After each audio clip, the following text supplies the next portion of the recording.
Ladies and gentlemen, here we are again, Hudson County View live and uncut. I am your host, the Rated R Superstar, where the R stands for John Our Highness, and we have a lot of news for you as always. So, this past week, you guys have probably already heard that now former West New York Mayor Felix Roque finally decided to withdraw from a recount. We know that a judge has ruled against the New Jersey Sports and Exposition Authority in Kearney, so the Keegan Landfill will close temporarily until a July 25th court hearing. In other news, Weehawken hosted a naturalization ceremony where 30 people from different backgrounds, different faiths, all became American citizens in a very nice outdoor ceremony.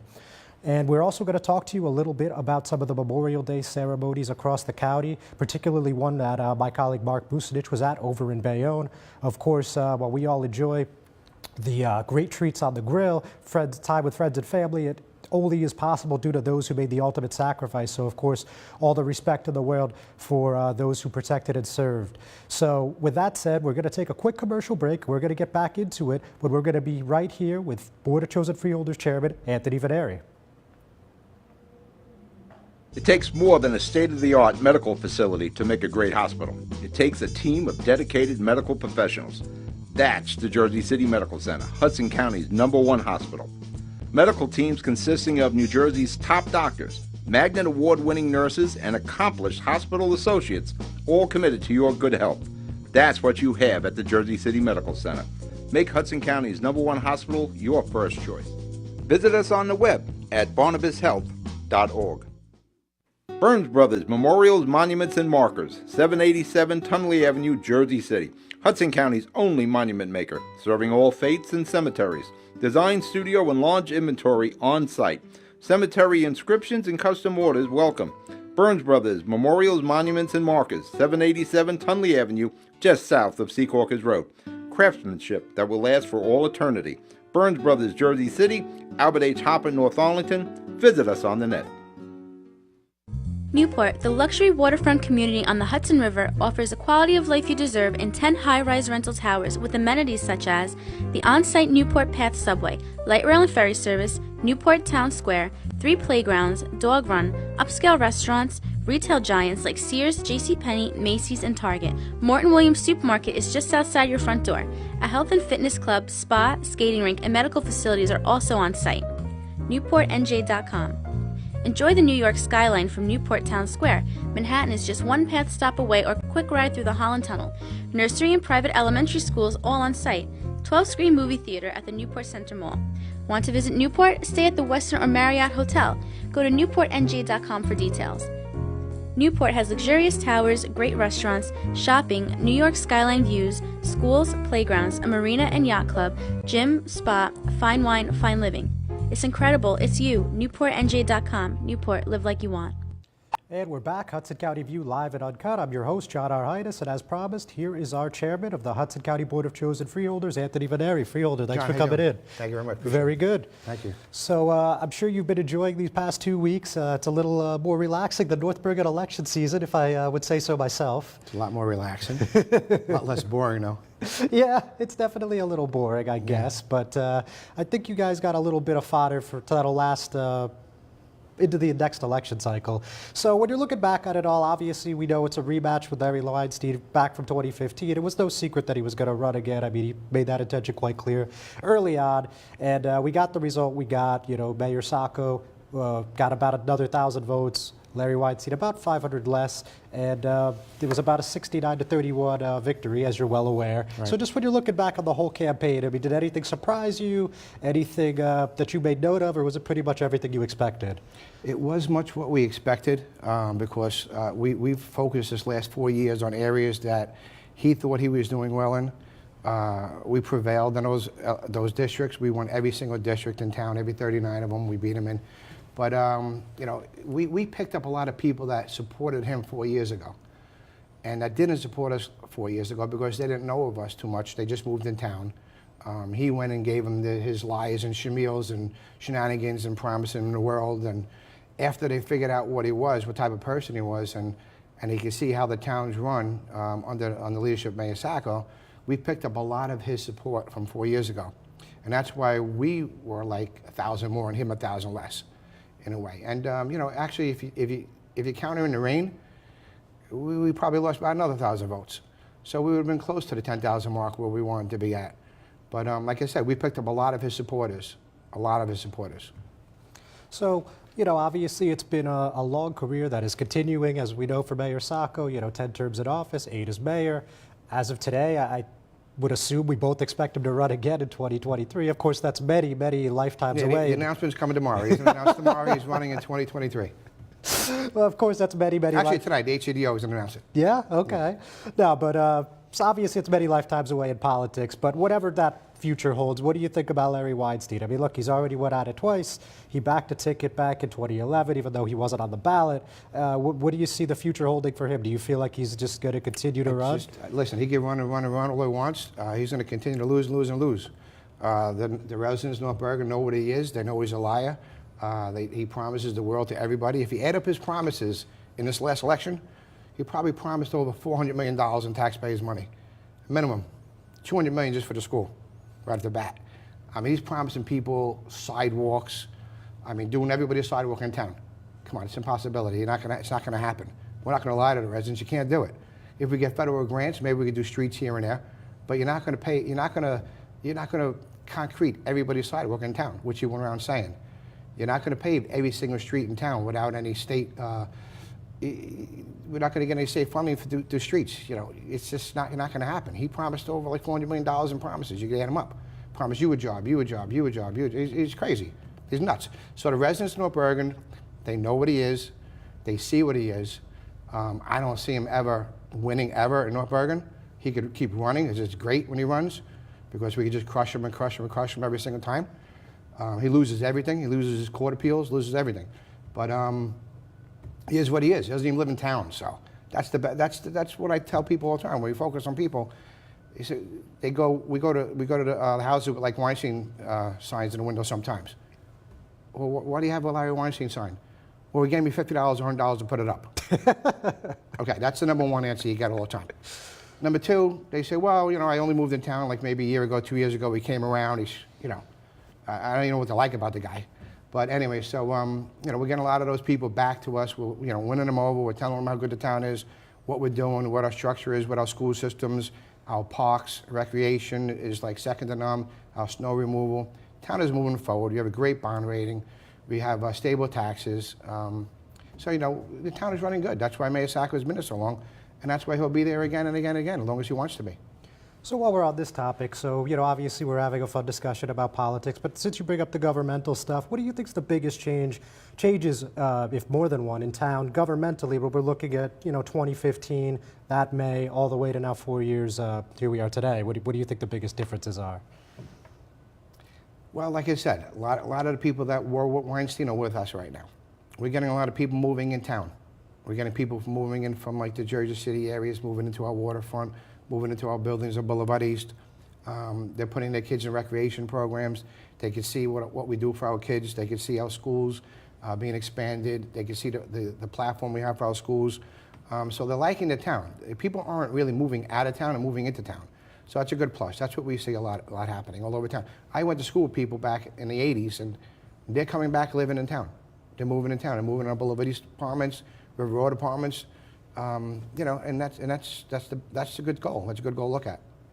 Now, again, on the governmental side, I'm hearing that there's going to be some restructures of the police department in the next month, some promotions as well. So could you tell us a little bit about what's happening there as far as the North Bergen Police goes? Well, I think on June 12th, I think we have promotions. It's going to be a large promotion, like 12, 14 people.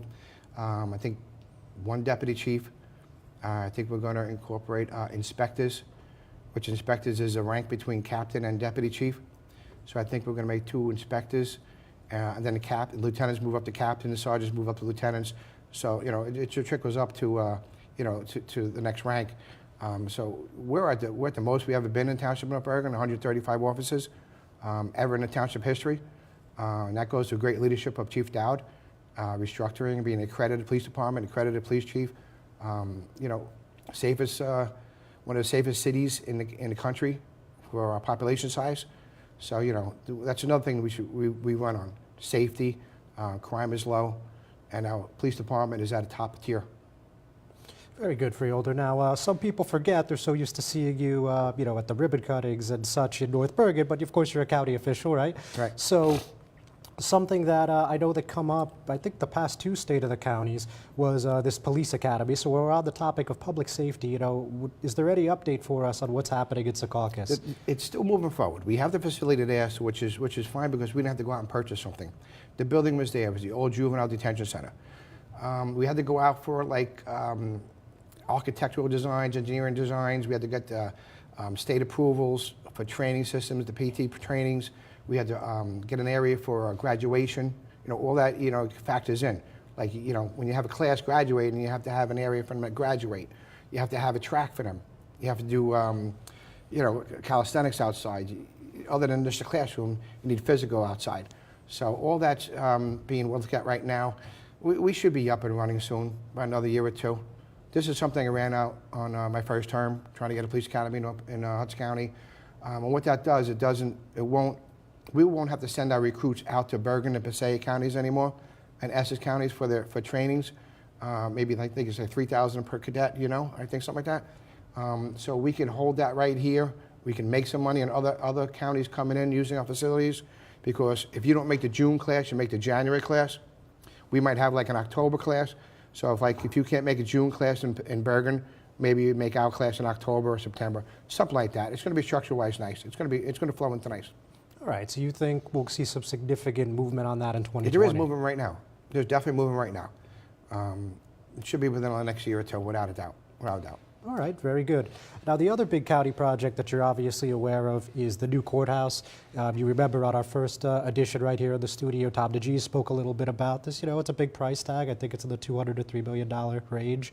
But this is something that judges and other officials have been talking about for a long time. So, before I was covering the whole county before you were in office. This is something we've heard. I mean, just tell us a little bit about the scope of this project and why this is such a big priority for the Hudson County government. Well, you definitely need a new administration building. That's number one. Our administration building was built maybe 5 stories when it was built. After that, they added on 3 or 4 stories. So the plumbing and electrical work never fit in to the building. You always had problems.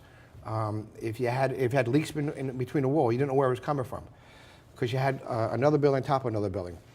So the courts need to be updated, state-of-the-art courts. We have prisoners using the same elevators as the general public, which really isn't safe, and the sheriff doesn't want to see that anymore. We're going to have a different area for our prisoners, different area for our jurors, parking areas for our jurors, things like that. We're going to go state-of-the-art facility. We just acquired every piece of land. We own every piece of land. What phase we're in right now, we're looking at traffic flow now. We're looking at Central Avenue and Oakland Avenue. Those streets we're trying to widen and make them 2 ways. So once everything coincides on the outside of the perimeter where the building's going to be, we should have a groundbreaking by this year, if not by the spring, without a doubt. All right, so it's going at a pretty brisk pace. That is moving. That is guaranteed. It's coming. It's coming. And this is something that we're investing in our county now in our generation, so the generations after us don't have to invest. Like when they say, why are you doing this in the park? Why are you doing this? Why are you doing that? It's going to have to be done. It's like renovating a house. You're going to renovate your house once, and then after that, you're not going to have to renovate it 5 years down the line, where you could be able to save some money. So we're spending money now, but we're investing in our future for our children. That's the way I'm looking at it. So our children don't have to go spend $200 million on a school, $200 million on a county administration building. Things that we're doing, but we're making production for our county residents. And Freeholder, just very quickly, we're running a little short here, but just wanted to get your thoughts on what's next for the North Bergen Democratic Committee and the HCDO. Obviously, it's a pretty quiet primary, and November, not much outside of the Hoboken Council races, but what's on your radar? Well, right now we focus on getting Tom DeGee reelected. Like you said, it's a non-contested primary. I think he has a Republican challenger in November. We should prevail, without a doubt. We'll focus on Tom DeGee, the sheriff, getting reelected. We're going to have a new surrogate in town, Tila Rivas from Union City. Outgoing Joe Riglicki decided not to run again. So, we don't have to pick a county chair this year. It's a 2-year term. So Amy will be sitting there another year. Some municipalities run yearly, but the county chair is up every 2 years.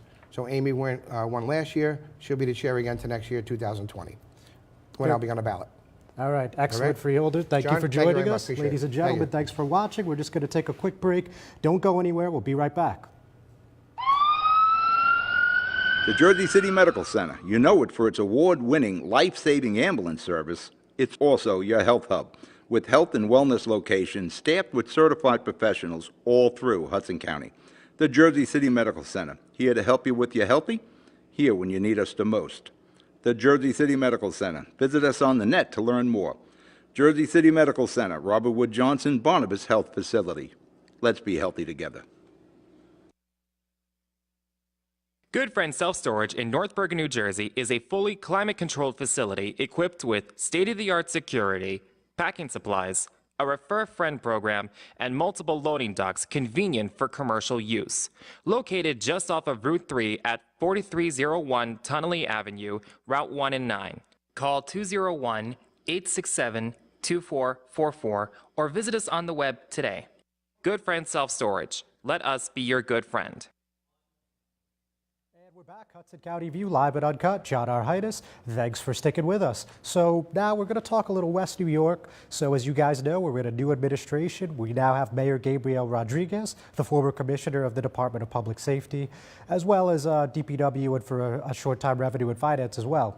But people are still talking about Mayor Felix Roque. You'll notice that, or you may have had a chance to notice that we reported on Tuesday that Mayor Roque is now in another political retaliation lawsuit. A handful of employees at West New York Town Hall are claiming that they suffered some form of retaliation due to the fact that they didn't support Roque in this, either in this re-election cycle or last year, back when State Senator and Union City Mayor Brian Stack was vying for the chairmanship of the Hudson County Democratic Organization against Amy DeGees.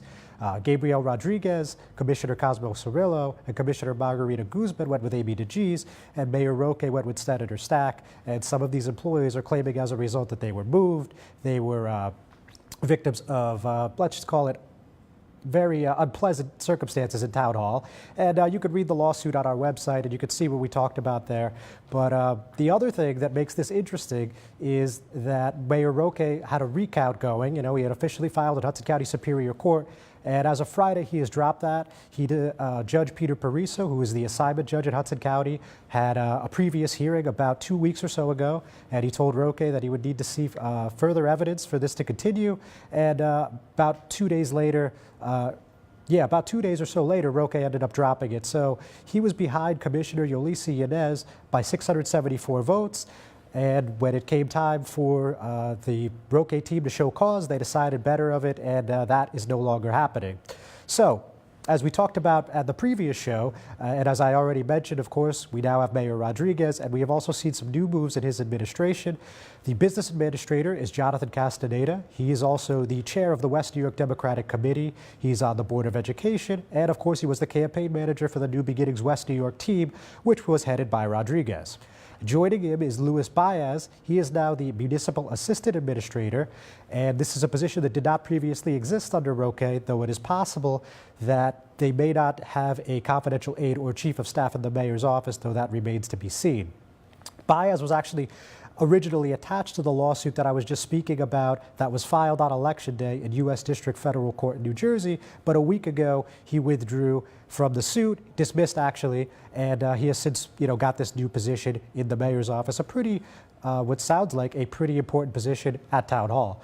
So another position that we haven't spoken much about yet is that the Department of Public Works, which was a lightning rod of controversy under Mayor Roque with Superintendent Silvio Acosta, now has a new acting superintendent, and that's Joe Rodriguez. He's another Board of Education trustee, and he is also the husband of Freeholder Caridad Rodriguez. He obviously, again, backed the New Beginnings team, and he does have some work history in this field. He was the recycling coordinator for Weehawken, and there has been a shared services agreement between Weehawken and West New York for several years. So that may be a welcome change for some people that have been complaining about dirty streets and garbage not being picked up and things like that. Again, Acosta did get along with too many people outside of the mayor's office based on what people at Town Hall told me. But, you know, as the campaign slogan said, this is now a new beginning, and we will see what the new administration has to offer. So we're going to take a quick breather right now. So give us about 30 seconds or so, and we'll be right back. Consumer Carpets, 3408 Kennedy Boulevard in the Jersey City Heights, your one-stop store for residential and commercial floor treatments, carpeting, linoleum, tiles, laminates, hardwood floors, area rugs, remnants. All major brands, all in stock. Free estimates, same-day installation. Consumer Carpets, it's savings, selection, installation. Credit cards and debit cards accepted. Financing available. Consumer Carpets, price to fit your budget, installation to fit your schedule. On the net at consumercarpets.com. Consumer Carpets, Jersey City, 201-792-2712. Hello all, thanks for sticking around. Hudson County View live and uncut. Your host, John R. Hydus, and we're going to go to West Hudson now for a rare story out of Kearney. We talked about a couple weeks ago, Mayor Santos, Alberto Santos, that is, leading a rally calling on Governor Murphy to close the Keegan Landfill. Those cries appeared to be unheard. However, that did not stop the town from filing a lawsuit in Hudson County Superior Court seeking an injunction to close the Keegan Landfill. Now, according to Mayor Santos, this makes about $5 million a year and is a big moneymaker for the state. But even with that said, a judge, Judge Jeffrey Jablonski, to be specific, ruled on Friday that this could cause immediate irreparable harm that will occur in the absence of the relief requested, which is ultimately why he decided to close the landfill until July 25th, when there will be another hearing on this topic. Now, the NJESA, the New Jersey Sports and Exposition Authority, has filed a brief as well, asking for the landfill to open again, citing that without this landfill, there'll be nowhere for people in North Jersey to dump their garbage. So that has not had a ruling as of this moment. We're obviously going to keep you posted, but as it stands at this point in time, this is a huge victory for Mayor Santos and the people of Kearney. This is something that they've rallied against, not just at that one protest that we showed. Of course, that was a great show of strength over there in West Hudson, but this is something that they've been talking about for many, many weeks. This is something that has been a focal point of this administration to make movement on. So for a judge to rule in their favor is really, really big. And it's a little unusual, too. I mean, I don't think I've seen anything like this in the past 8 years. So, you know, whatever happens next remains to be seen. The NJSEA had their last meeting on May 18th. They're not going to meet again until June. So, you know, we're just basically sitting here waiting with bated breath to see what happens in this Superior Court case. So we're actually going to do another quick jump here. We're going to be back in just a moment with my colleague Mark Bucinich. Stick around. Pen and Pencil Properties, Jersey City. Shaping the workplace with state-of-the-art office spaces that address your company desires. Building residences that define your home environment, adjacent to all modes of transportation with on-site parking available. The right address, the right lease. Call 201-521-9000 or visit online at penandpencilproperties.com. Introducing the MyJCMC app, powered by Practice Unite. The free MyJCMC app puts the power of healthcare at your fingertips. Go to the concierge for access to referrals, scheduling, and appointments, see emergency room wait times, and get directions to Jersey City Medical Center health locations. Read the latest JCMC news through their social media feed, find a doctor, and more. The MyJCMC app. We belong to you. And we're back, Hudson County View, live and uncut, with my main man, Mark Bucinich. I'm John R. Hydus. Thanks for sticking around. So, Mark, obviously, you're back in the field this past week, and we had that naturalization ceremony over in Weehawken. For those that weren't in attendance, just tell us a little bit about who was there, what it was like, and what was the purpose. Many different elected officials, John. Also, the John Thompson, who's the district leader for the U.S. Citizenship and Immigration Services.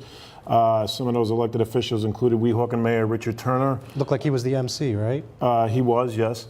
Master of Ceremonies was Mr. Thompson as well. And they were there to celebrate on Memorial Day weekend with the sun just drenching the lawn of American Legion Post 18. Yeah, got great weather for that, Yeah, huh? It was such a beautiful day, and it was just very fortuitous for all the people who were there. 30 individuals who were living here maybe previously as permanent citizens now are U.S. citizens, and they received their certificate on Saturday.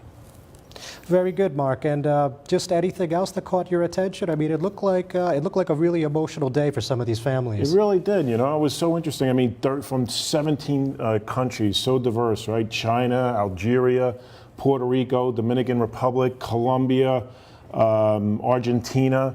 So diverse group.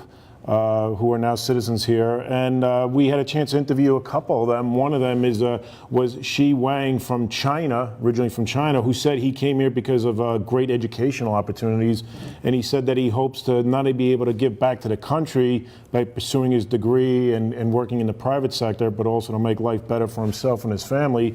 And then, of course, we had a chance to interview Arshad Saeed, who is from India, his family's from India, and he came here when he was 9 years old, and he said at first he did have a little bit of a difficulty making that transition, but he said compared to, say, someone else who maybe arrived here who may have been older, the transition was probably easier for him because coming here at a young age, he was still had enough time to be able to assimilate into the culture and into the school system.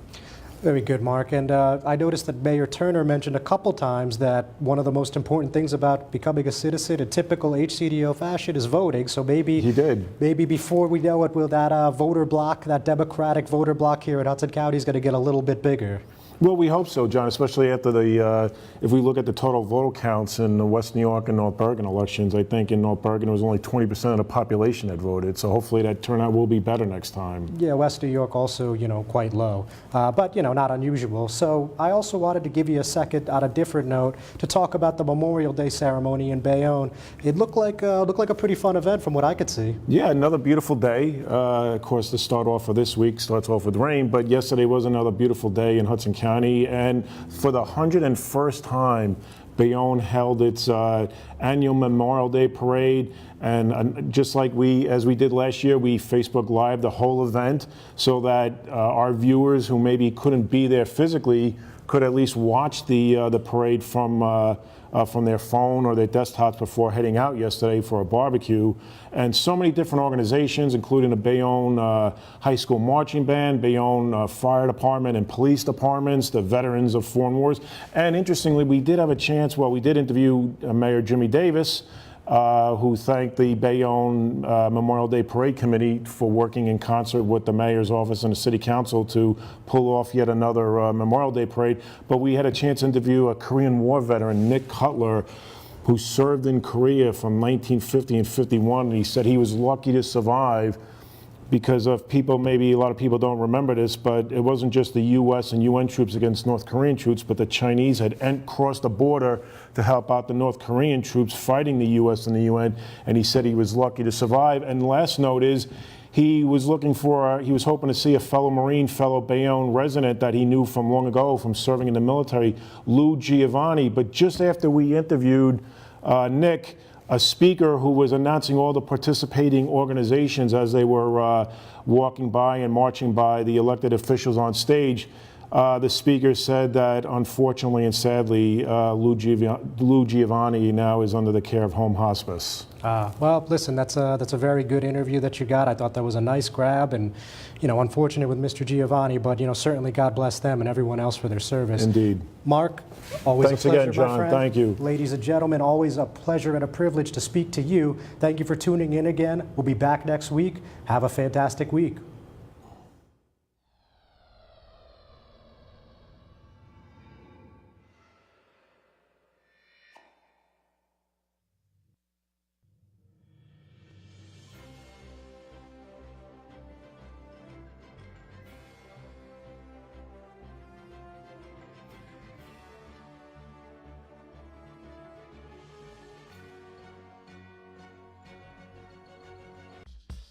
Rama Jewelers, located in the Lyndhurst Shopping Center at 413 Valley Brook Avenue, Lyndhurst.